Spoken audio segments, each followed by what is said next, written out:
Muito bem, voltamos com Em Questão, que hoje debate, um debate candente, como vocês perceberam, durante todo o intervalo ele prosseguiu.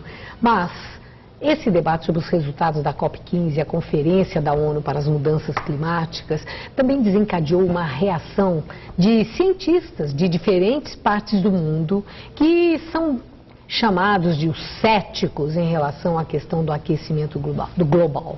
Eles duvidam, argumentam, apresentam trabalhos e acham que existe aí um grande exagero, um embuste, uma fraude.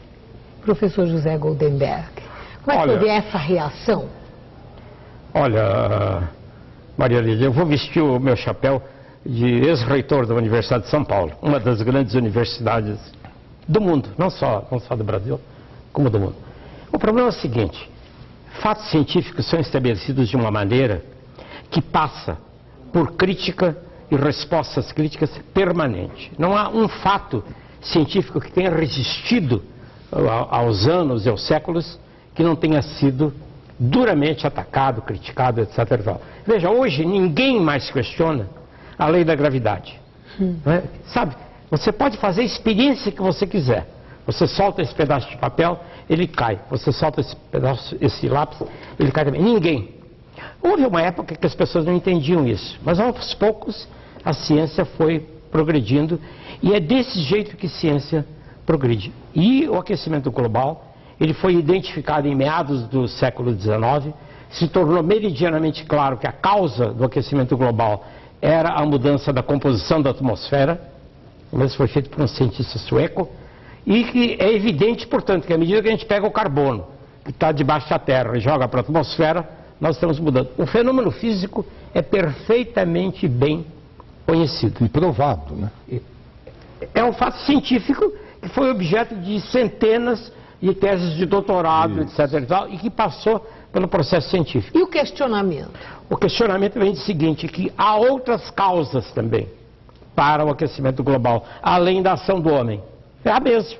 Então, quando as manchas solares têm um comportamento um pouco diferente, elas provocam esses efeitos. O El Ninho?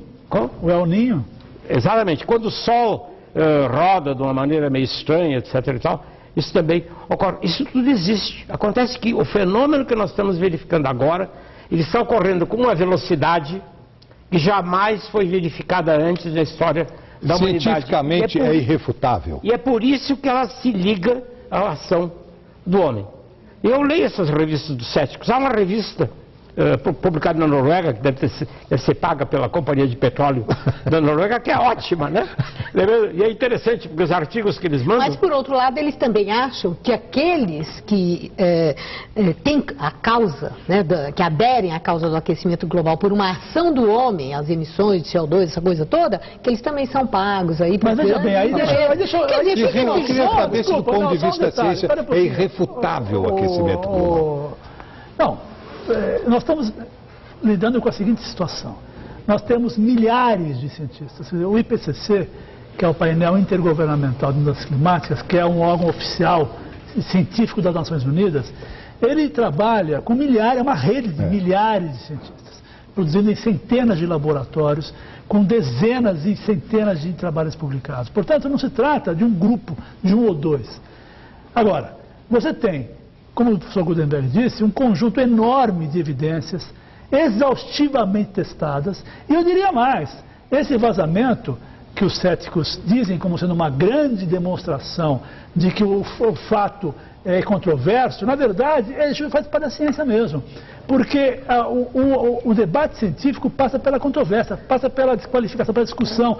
O próprio pesquisador busca a sua antitese, busca rever a sua experiência, refazê-la sobre outro aspecto, para verificar se aquele fato, de fato, resiste a diferentes composições. Portanto, é natural que no desenvolvimento de um conhecimento científico, o próprio cientista que está conduzindo o processo tenha dúvidas, gere dúvidas, questione o seu próprio trabalho, que faz parte da produção científica. Mas que foi estranho foi esse vazamento de e-mails. Não foi um vazamento. Não, mas agora vamos falar das florestas. Então os céticos, já falamos sobre os céticos. Os céticos estão errados. Nós temos pouco tempo de programa, não podemos deixar de falar, professor, até porque o senhor lembrou esse aspecto, a questão das florestas. O ministro Carlos Menck, ele disse que se deu por satisfeito com as discussões da COP sobre o tema das florestas.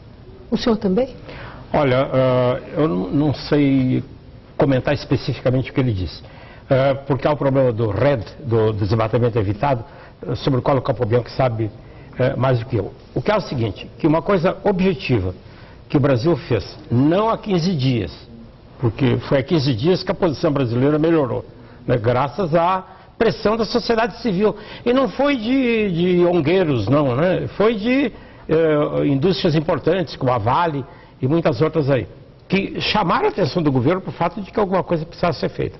Acontece o seguinte, que o desmatamento no Brasil é a principal fonte de emissões de gases de efeito estufa. Pelo menos 75% das emissões provém de atividades associadas com o desmatamento, incluindo pecuária, etc. E o governo federal, há alguns anos atrás, sob a direção da Marina Silva, não é mesmo? E com o Capobianco como secretário executivo do Ministério, conseguiram reverter a curva e reduziram o desmatamento. É a coisa mais importante que o Brasil tinha a apresentar em Copenhague e apresentou.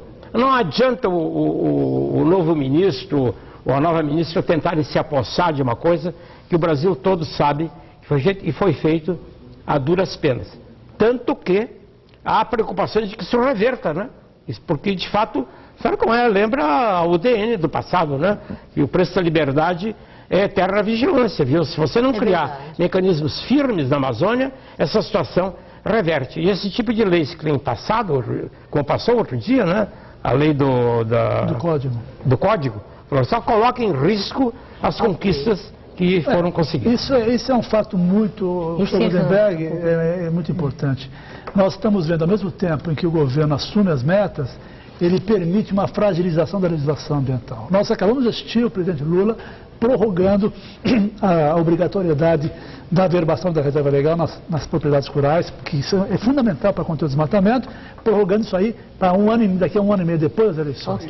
E o Congresso acaba de aprovar uma mudança no Código Florestal gravíssima. Portanto, é uma contradição que tem que ser observada e a sociedade tem que vigiar isso daí. Vigilância. Senhores, passa tão depressa o tempo.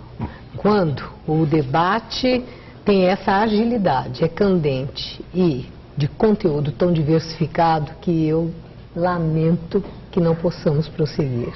Mas terminamos aqui em questão de hoje, que fez um balanço da Conferência da ONU para as Mudanças Climáticas, uma reflexão sobre o desafio da humanidade para um entendimento que resulte ação coletiva para a salvação da vida do planeta. Eu agradeço mais uma vez a todos pela presença e pelo empenho. Muito obrigada a você que ficou conosco até o final. Uma boa noite.